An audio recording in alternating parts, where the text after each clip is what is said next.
등 근육은 뒤에서뿐만 아니라 실제 어깨 너비에도 직접적으로 관여하기 때문에 가슴이나 어깨만큼 어쩌면 더 열심히 운동해야 하는 부위죠. 하지만 등 운동을 할 때 가장 많이 혼란스러워하시는 것이 바로 너비 vs 두께 논쟁입니다. 많은 회원님들이 많고 많은 등 운동 중 어떤 운동이 등 너비를 키워주고 어떤 운동이 등 두께를 키워주는지 헷갈려 하십니다. 이번 영상에서는 가장 최신 과학적 근거를 모두 동원해서 여러분이 등 운동에 대해 가지고 계신 의문에 대해 아주 명확한 답을 해드리겠습니다. 풀업이나 풀다운을 할 때 얼마나 넓게 혹은 좁게 잡아야 하는지, 광배 하부는 어떻게 키우는지, 풀업만 해도 되는지 아니면 로우를 같이 해야 하는지 등 완벽히 설명해 드리도록 하겠습니다. 이론적인 부분을 설명해 드린 다음 영상 후반부에 실용적인 내용과 실제 루틴까지 다룰 것이기 때문에 끝까지 집중해 주시길 바랍니다. 우선 등의 너비를 결정하는 가장 중요한 근육은 광배근과 대원근입니다. 둘은 비슷한 동작에 관여하고 비슷한 기능을 담당하기 때문에 편의상 광배근이라는 근육 하나에 묶어서 설명하겠습니다. 광배근을 키우면 마치 날개가 생긴 것처럼 등이 좌우로 넓어지고 또 라인업 자세에서 팔과 어깨를 옆으로 밀어내는 효과를 가져 어깨 자체가 올라가고 넓어지는 효과를 가지기도 합니다. 광배근은 적용하는 기준에 따라 여러 부분으로 나눌 수 있습니다. 예를 들어서 2007년 연구는 개별 근섬유가 작용하는 방향에 따라 광배근을 6부분으로 나누었습니다. 반면에 2013년 연구는 광배근을 두 부분, 상부 흉부 영역과 하부 요추 골반 늑골 영역으로 나누었습니다. 저도 설명의 편의를 위해 광배근을 두 영역으로 나누어 상부 광배와 하부 광배로 나누도록 하겠습니다. 이제 본격적인 운동 방식으로 넘어가 봅시다. 광배근을 제대로 운동하려면 풀업이나 풀다운과 같은 수직 당기기와 로우와 같은 수평 당기기가 둘 다 있어야 합니다. 왜 그러냐면 두 동작은 광배근에게 서로 다른 자극을 제공하기 때문입니다. 우선 광배근의 기능을 간단하게 알고 갑시다. 광배근은 쉽게 말해서 위팔을 몸통에 붙이는 역할을 합니다. 이때 두 가지 방법이 가능한데, 팔이 몸통 앞에서 내려오는 어깨 신전과 팔이 몸통 옆에서 내려오는 어깨 내전입니다. 두 동작 모두 팔을 몸통에 붙이기 때문에 광배근이 관여합니다. 우선 수직 당기기는 어깨 신전과 어깨 내전이 모두 포함되어 있습니다. 이때 그립 너비에 따라 어깨 신전과 어깨 내전의 비중이 각각 달라집니다. 그립 너비가 좁으면 좁을수록 팔이 몸통 앞으로 이동하는 것을 보실 수 있습니다. 이렇게 풀다운을 좁게 수행하면 팔이 몸통 앞으로 이동하기 때문에 어깨 신전의 비중이 증가합니다. 반대로 그립 너비가 넓어지면 넓어질수록 팔이 몸통 옆으로 이동하죠. 이렇게 풀다운을 넓게 수행하면 팔이 몸통 옆으로 이동하기 때문에 어깨 내전의 비중이 증가합니다. 어깨 내전과 어깨 신전은 둘 다 광배근의 주된 기능입니다. 하지만 인스타나 유튜브 아니면 개인 PT에서 광배근을 타겟하려면 그립을 이렇게 잡아야 합니다, 이 그립이 광배근에 가장 좋습니다,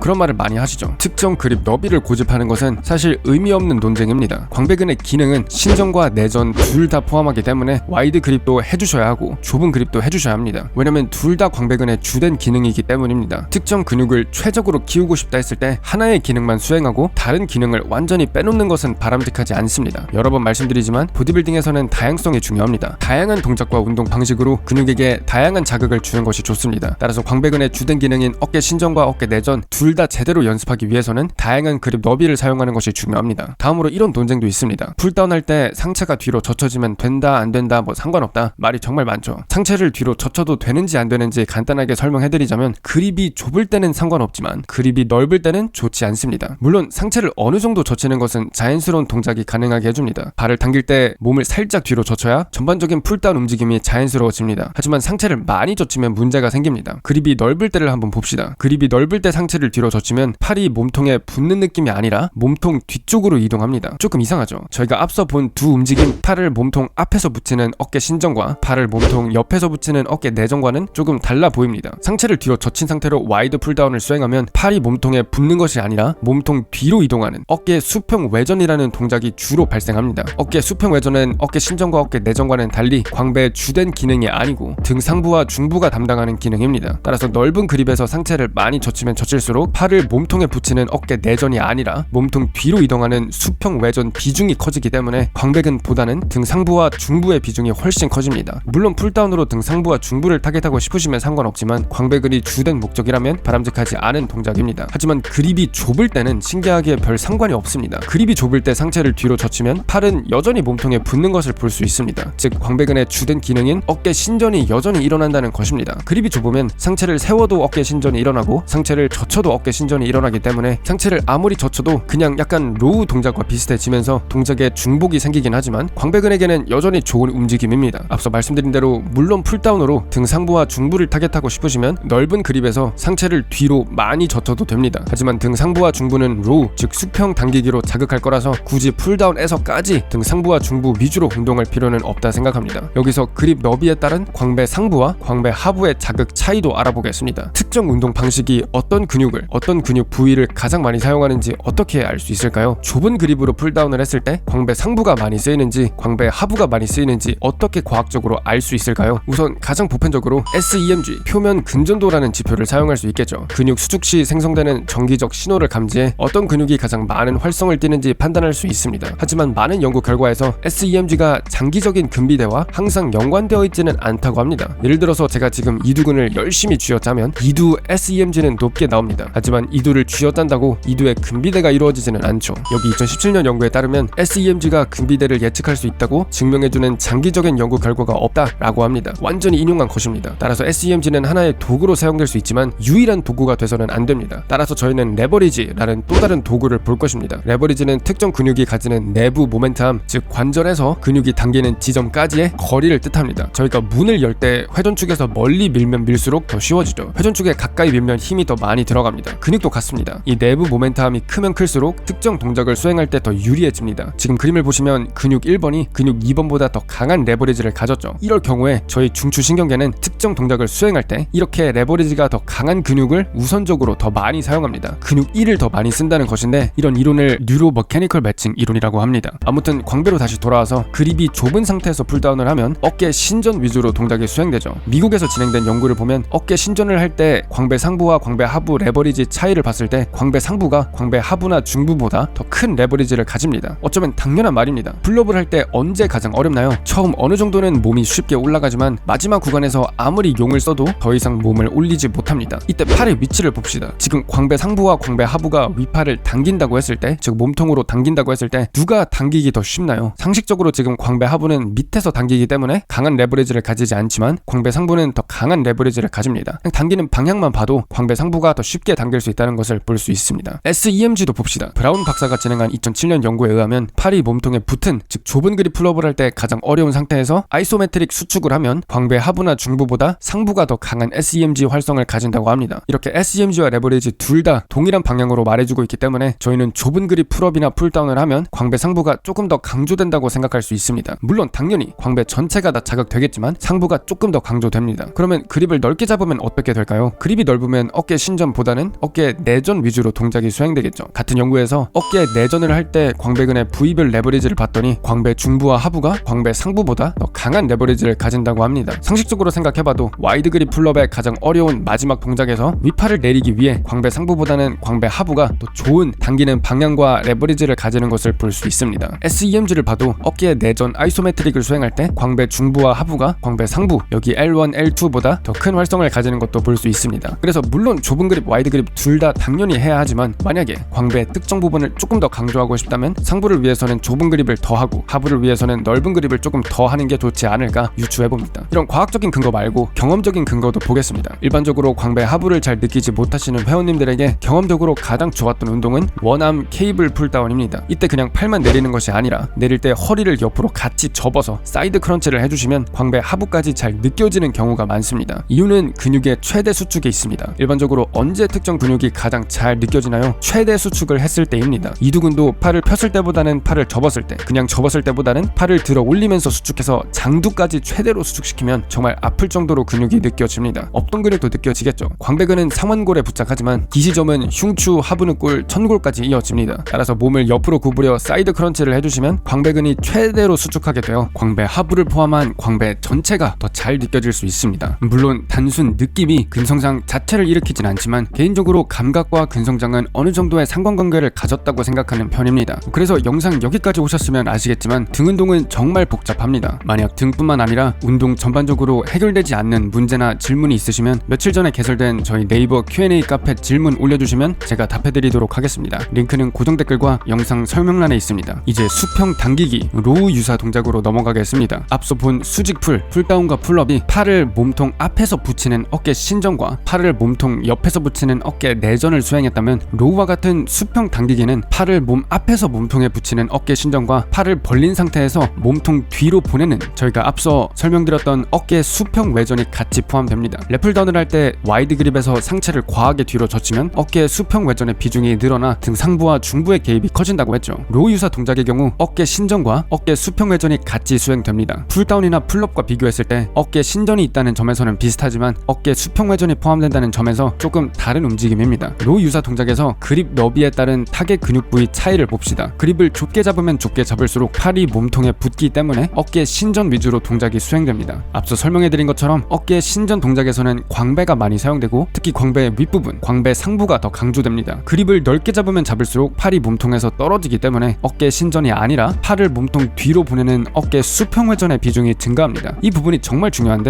앞서 저희가 광배 기능을 설명드렸을 때 광배는 윗팔을 몸통에 붙이는 기능을 하기 때문에 어깨 신전과 어깨 내전을 수행한다 했죠. 로우가 수행하는 어깨 수평 회전은 광배의 주된 기능이 아닙니다. 여기 연구를 보시면 어깨 수평 회전을 할 때 광배의 레버리지는 관여하는 여러 근육 중에서 거의 꼴등입니다. 후면 삼각근과 어깨 회전근개가 가장 많이 쓰이는 것을 볼 수 있습니다. 상식적으로 생각해도 팔을 몸통에 붙이는 광배근이 팔을 몸통 뒤쪽으로 보내는 동작에 관여할 것 같지는 않습니다. 애초에 근육이 당기는 방향이 잘못되었죠. 따라서 로우를 할 때 그립을 넓게 잡으면 잡을수록 광배가 덜 사용되고 어깨 수평 회전을 담당하는 등 상부와 등 중부가 사용됩니다. 이건 실제로 로우 하실 때 느끼실 것입니다. 그립을 좁게 잡으면 광배가 더 느껴지고 그립을 넓게 잡으면 등 상부와 중부가 많이 느껴지는 것을 경험하셨을 것입니다. 만약 이미 루틴에서 수직풀, 풀다운이나 풀업을 많이 하고 계신다면 광배근의 자극이 이미 많이 갈 테니까 로우를 하실 때 약간 팔을 벌린 상태로 수행해서 이미 많이 자극되고 있는 광배근보다는 등 상부와 중부를 자극하시는 것을 추천해 드립니다. 등 상부와 중부 근육들은 등의 두께를 결정하기 때문에 되게 중요한 근육들입니다. 승모근, 어깨 회전근개, 후면 삼각근, 능형근 등이 있습니다. 하지만 능형근은 승모근 밑에 있어 가려져 있고 어깨 회전근개 또한 겉에서 보이진 않습니다. 따라서 육안으로 봤을 때 실질적인 두께에 관여하는 근육은 승모근과 후면 삼각근 정도라고 생각하시면 됩니다. 결국 전체적인 등 근육을 잘 자극하려면 크게 봐서는 수직풀과 수평풀을 모두 해주셔야 합니다. 수직풀을 통해 광배근을 주로 자극하고 수평풀을 통해 등 상부와 중부를 자극해주시면 됩니다. 그립 너비도 좀 다양하게 해주시는 게 좋습니다. 수직풀을 할 때 넓게 잡아서 광배 하부를 조금 더 강조하고 좁게 잡아서 광배 상부를 조금 더 자극할 수 있습니다. 로우를 할 때도 좁게 잡아서 광배근을 자극하고 넓게 잡아서 등 상부와 등 중부를 자극하면 됩니다. 등은 아주 복잡한 근육 부위이기 때문에 다양한 동작을 하시는 것을 추천드립니다. 다양한 운동, 다양한 동작, 다양한 움직임 방향, 그리고 다양한 중량과 횟수 범위를 통해 여러 근육으로 이루어진 복잡한 등이라는 부위를 잘 발달할 수 있다고 봅니다. 마지막으로 등 운동 루틴 짜는 방법을 잠깐 다루겠습니다. 앞서 말씀드린 대로 등 운동은 크게 수직 당기기와 수평 당기기로 나눌 수 있습니다. 운동 볼륨에 대한 최신 연구 결과를 보면 신체 부위별로 주당 10에서 20세트를 하라고 나와 있습니다. 따라서 수직 당기기와 수평 당기기 각각 10에서 20세트 사이로 하셔도 됩니다. 만약 등을 주 2회 운동한다면 하루는 풀업 3세트, 풀다운 3세트, 티바로 3세트, 바벨로 3세트 이런 식으로 수직 당기기 6세트, 수평 당기기 6세트가 완성되었습니다. 그럼 다음번 등을 할 때 풀업 2세트, 암풀다운 4세트, 체스트 서포티드로 2세트, 케이블로 4세트 이렇게 되면 처음 운동할 때 각각 6세트 6세트, 두 번째 운동할 때도 각각 6세트 6세트로 그 주를 전체로 봤을 때 수직 당기기 12세트, 수평 당기기도 12세트로 적정 볼륨 범위에 들어가게 됩니다. 하지만 생각해보면 두 동작은 겹치는 부분이 많습니다. 풀업을 할 때 광배만 쓰이는 게 아니라 등 상부, 중부도 사용되죠. 로우를 할 때 등 상부뿐 아니라 광배도 같이 사용됩니다. 따라서 다른 신체 부위보다 살짝 낮은 운동량도 괜찮다 봅니다. 가슴과 어깨를 주 15세트씩 한다 했을 때 수직풀은 11세트, 수평풀은 8세트 이런 식으로 하셔도 괜찮습니다. 적정 운동 볼륨을 정하는 기준은 운동 강도, 운동 종류, 수행 방식, 개인차 등 다양하기 때문에 시행착오를 통해 본인에게 맞는 적정 볼륨을 찾으시는 게 좋다고 봅니다. 마지막으로 저희가 온라인 PT 코스를 시작했습니다. 일회성 지식이 아닌 평생 가져갈 수 있는 노하우와 보디빌딩의 기초와 원리, 핵심 위주로 코스를 제작하였습니다. 코스에 대한 소개 영상이 있는데 고정 댓글을 통해 시청하실 수 있습니다. 감사합니다.